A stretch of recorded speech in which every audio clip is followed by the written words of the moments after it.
Fried food की calories को कैसे काउंट करें।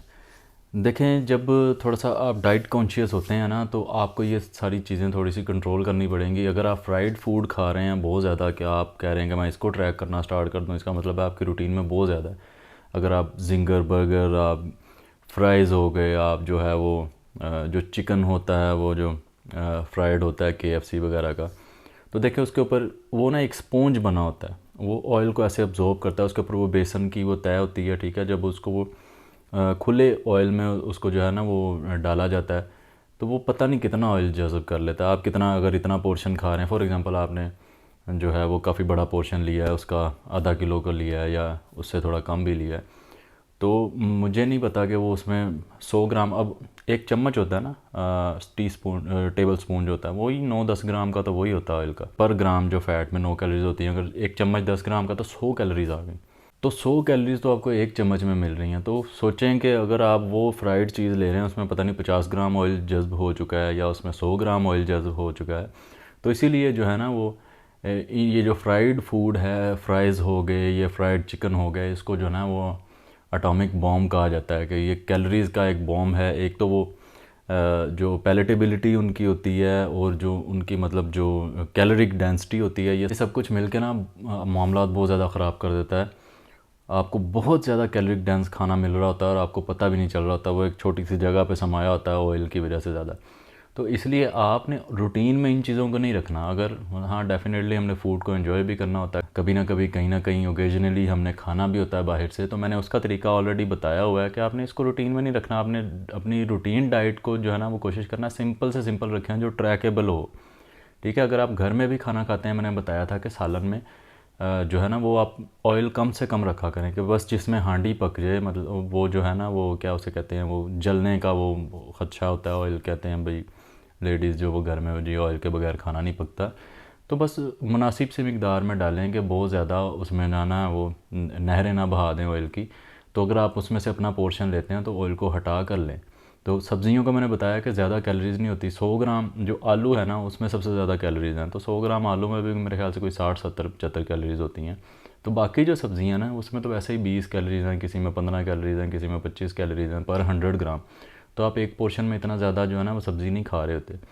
तो आप अगर 100 ग्राम भी सब्ज़ी खा रहे हैं, 20-25 कैलोरीज़ आ गई, तो सालन के अंदर बाकी सारी की सारी कैलोरीज़ जो है ना वो घी से आ रही होती हैं। तो अगर आपने 10 ग्राम आपकी कौली में आ गया ना, कटोरी में वो घी, तो 100 कैलोरीज़ वहाँ से आ गई हैं। आप हिसाब लगा लें कोई 20-25 कैलोरीज़ जो हैं वो आपका वेजिटेबल हो गया, या ज़्यादा कर लें आप 200-250, इतना सा पोर्शन जो है ना वो आपकी उसमें आ रहा होता है। तो 7 रोटी जो है अगर 100 ग्राम की है, तो 100 ग्राम आटे में देख लें कितनी कैलोरीज़ होती हैं, 350 के राउंड अबाउट। तो वही है, उसी की रोटी बनी हुई है। तो आप देख लें कि आपकी एक मील 500-600 कैलोरीज़ पे जा रही है अगर आप एक रोटी खाते हैं। तो इसी तरह जो फ्राइड फूड पे आ जाते हैं फिर दोबारा, कि देखें जब भी बाहर से आपने खाना ना, मैंने उसका तरीका बताया। अब रोज़ नहीं आपने बाहर से खाना, कि बाहर से रोज़ ही बर्गर खा रहे हैं अब वो देखें जी इसको ट्रैक करना शुरू कर दें, नहीं। आपने उसको ओकेजनली, जब मतलब कोई 2-4 हफ़्ते बाद बंदा, हफ़्ते 2 हफ़्ते बाद कहीं से खा लेता, तो मैंने उसका तरीका ये बताया है कि उसको हम ट्रैक नहीं कर सकते। अभी हमारे पाकिस्तान में जो है ना वो इतना नहीं है कि वो बाहर मैंने कहीं देखा है कई जो कंट्रीज़ हैं वहाँ पे आपको प्रॉपर कैलोरीज़ भी साथ वो बताई भी मिल रही होती हैं उनके मेन्यू के अंदर, कि आपके इस मील में इतनी कैलोरीज़ आने वाली हैं। तो यहाँ पे ऐसा नहीं है, इनको ट्रैक करना भी मुश्किल होता है इन कैलोरीज़ को, तो ऑयल की वजह से, कि उसमें कितना ऑयल आ जाए, उसमें बेसन भी लगा हुआ है, ठीक है। फ्राइड फूड तकरीबन यही फार्मूला होता है ना, बेसन होता है और ऑयल होता है और वो फ्राई होती है, और वो मतलब बेसिक जो चीज़ होती है, चाहे वो फ्राइज़ हैं चाहे वो चिकन है। तो आप कभी कहीं अगर खा रहे हैं बाहर से, तो उसका मैंने ये तरीका बताया कि आपने अगली मील जो है ना वो घर की स्किप कर देनी है। मेरे ख्याल से जब आप बाहर से, फॉर एग्ज़ाम्पल अगर आप बुफ़े पे जा रहे हैं, तो अगर फॉर एग्ज़ाम्पल मेरा कल का प्लान है कहीं इस तरह आउटिंग का या बुफ़े वगैरह का, तो मेरा तो यही होता है ज़्यादातर कि मैं मतलब कल उस दिन मैं सिर्फ वही खाना खाऊंगा बुफ़े वाला ही, मतलब उसमें मेरे अंदर तो इतनी जगह ही नहीं बचेगी, मतलब वहाँ पे भी जाके इतना ज़्यादा नहीं खाया जा सकता। लोग खा लेते हैं काफ़ी ज़्यादा, लेकिन बस अपने अपने पेट में जगह होने की बात है। तो उसमें फिर एक ही मील होगी बस, वही वाली बाहर वाली, तो उसको ट्रैक करने की ज़रूरत नहीं है। वहाँ पे भी थोड़ा कोशिश करें हाथ थोड़ा ही रख के खाओ, हाँ, लेकिन ये है कि पैसे भरे होते हैं बुफ़े के, हाथ थोड़ा फिर कोई नहीं रखता। तो ये है कि आप बर्गर वगैरह खाएं बाहर से, आप क्वांटिटी देख लें कि अगर आप छोटी मोटी कोई चीज़ खा रहे हैं तो एक मील स्किप कर दें। अगर आप ये बड़ा ही कोई ब्लंडर मार रहे हैं बुफ़े शुफ़े वाला, तो आपने ना सुबह घर से कुछ खाना है ना शाम को घर से कुछ खाना, मतलब वो पूरा दिन फिर आपका वही है ठीक है। अगर आप कह रहे हैं जी मैं दोपहर को बुफे भी कर रहा हूँ, हाई टी भी कर रहा हूँ, घर में आके मैंने फिर रात का खाना खाना है, या सुबह टका के आपने जो है ना वो नाश्ता किया, हलवा पूड़ी निहारी खाई है, और रात को आप बुफे पे भी चले गए हैं, या रात को फिर आपने जो है ना वो घर का भी वो सारा ब्लेंडर सारा दिन मारते रहे, तो ये आपने देखना कि वो मैदा भी रिफाइनस्ट होता है। सुबह आप जो हलवा पूड़ियाँ वगैरह है ना, उसमें घी है, वो खुले घी में ऑयल में वो तली जा रही होती हैं, पता नहीं उसके ऊपर एक पूड़ी के ऊपर पता नहीं 50 ग्राम, 50 ग्राम क्या होता है, इतना सा ऑयल बनता है, ठीक है, आधी चटाके जिसे कहते हैं, इतना सा। उसमें कैलोरीज कितनी है, 500, एक पूरी मील जितनी कैलोरीज यहाँ पे आ गई, ठीक है। अब वो पूड़ी के ऊपर पता नहीं 100 ग्राम भी चढ़ा दे ऑयल, तो तो जड़ा ना रगड़ जाना, तो वो रबड़ मुझसे तो नहीं खाई जाती, पता नहीं कैसे खा लेते हैं। हाँ ये पता नहीं ये कैसे, क्या एक नेचुरल सी चीज़ है कि I am not a fan of food, कि मैं इतना कोई जो है ना वो फैंसी फूड या देसी खाने ये वो मैं इतना कोई फ़ैन नहीं हूँ। शायद ये भी एक जो है ना वो अच्छी चीज़ है, एक एज है, या एक आप कह लें कि गिफ्ट ही है, कि मैं कोई इतना ज़्यादा ना वो ठरकी नहीं हूँ खानों का। तो उसमें वो जनाब वो आप अगर नाश्ता कर लिया ना बाहर से आपने इतना हैवी, तो आपने दोपहर में कुछ नहीं खाना और रात में आपने बस गुजारा ही करना है, ठीक है। तो ये तरीका होता है। फ्राइड फूड को आप काउंट करना छोड़ें, इसको कम करना शुरू करें। कभी कहीं एक हफ्ते बाद आपने अगर बाहर से कुछ फ्राइड खा लिया, तो समझें अगली मील आपने स्किप करनी ही करनी है, और उससे अगली जो है उसको कम करना है, ठीक है। उसके साथ कोई चाय शाय पिए, सो जाएँ।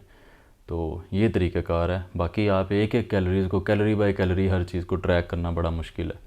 तो एक मोटा मोटा आइडिया आप रख के चलेंगे ना, मतलब मुझे तो ये चीज़ें एक आइडिया सा हो गया ना, एक माइंडसेट आपका वो डेवलप हो जाता है, आपको पता चल जाता है यार मैंने ये किया है या ये किया है, यहाँ पे ब्लेंडर मारा है, अब ये करना है। तो इस तरह से ना फिर चीज़ों के ऊपर थोड़ी बहुत ग्रिप बन जाती है। तो जनाब इस तरह करना है तुसी फ्राइड फूड की कैलोरीज़ को ट्रैक, कि जब भी खाना है ना, अगली घर वाली मील्स को जो है ना वो फिर समझ लो भूल जाना, तो फिर ही गुजारा है। वरना अगर आप ये करते रहेंगे ना, सोचो 100 रुपया आप जोड़ना शुरू करें ना, तो 10 दिन बाद 1000 रुपया हो जाएगा, ठीक है। अब जनाब इसी तरह कैलोरीज़ का हिसाब लगा लें कि 100 कैलोरीज़ भी आपकी रोज़ की जुड़ती जाए ना, 200 जुड़ती जाएँ, तो देखें आप अगर 2-3 साल बाद अपने आप को देखेंगे ना, आपको लगेगा यार मैं एकदम ही मोटा हो गया। तो खाने में एहतियात करें, अपनी क्वांटिटीज़ को कंट्रोल करें, जो है वो न्यूट्रिएंट पैक खाना खाने की कोशिश करें। ख़ास तौर पे प्रोटीन इंटेक को जो है ना वो अच्छा रखने की कोशिश करें। अब कहेंगे जी प्रोटीन तो फ्राइड चिकन में भी होती है, भाई उसका कैलोरी कंटेंट देख लो किधर चला गया। जो 1000 कैलोरियाँ हों तो प्रोटीन ਤੁਹਾਨੂੰ मिल रही होवे उनके विचों जनाब 20 ग्राम। तो मतलब इस तरह नहीं करना, सिंपल खाना खाने की कोशिश करें, वेजिटेबल्स वगैरह रखें, कोई एक आधा थोड़ा बहुत। फ्रूट के ऊपर भी लोग बिंज कर जाते हैं और समझते हैं कि भाई हमने बड़ा ही हेल्दी खा लिया। फ्रूट के ऊपर भी बिंज नहीं करना, फ्रूट में भी बड़ी कैलोरीज होती हैं, और जब आप फ्रूट खाने बैठें तो समझ नहीं आती, बंदा जो है ना 2-2 किलो आम एक कला कला बंदा खा जाता है। तो क्वांटिटी कंट्रोल करना बहुत ज़रूरी है। हर चीज़ खाएं, फ्रूट भी खाएं, वेजिटेबल्स भी खाएं, आप चिकन भी खाएं, आप रोटी चावल सारा कुछ खाएं, आप बाहर से भी खाएं, लेकिन अपने पेट का ख्याल भी रखें, साथ साथ अपनी सेहत का ख्याल भी रखें। क्वांटिटी कंट्रोल करना बहुत ज़रूरी है।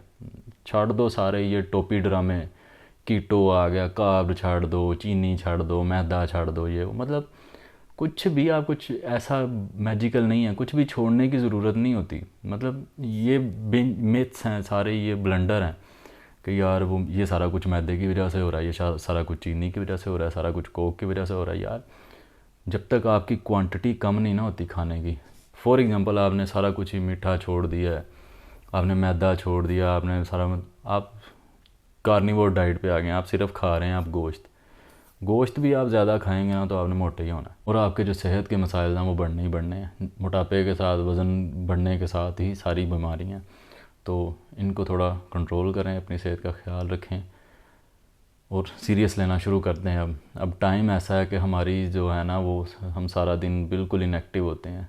एक हमारे पास आ जा के जिम एक छोटी सी एक्टिविटी बची है, ठीक है, बाकी जो है डाइट की तरफ ख्याल रखें। बस हम कोई वो 8 घंटे 10 घंटे 12 घंटे पैदल सफ़र वाला ज़माना ख़त्म हो गया, 100 साल हो गए हैं उस चीज़ को या ज़्यादा हो गए। तो इस तरह से हमने अपनी सेहत का ख्याल रखना है कि खाने की क्वांटिटी कंट्रोल करनी है, एक्सरसाइज करनी है, दबा के जिम में वेट ट्रेनिंग करनी है, बाहर जितना टाइम मिलना है अपने वॉक पैदल शैदल ये वो, ठीक है, और अपने मसल्स की हेल्थ के लिए जो है ना वो अपना प्रोटीन इंटेक अच्छा रखना है, बाकी जो है वो आप उसको बैलेंस डाइट लेके चलें।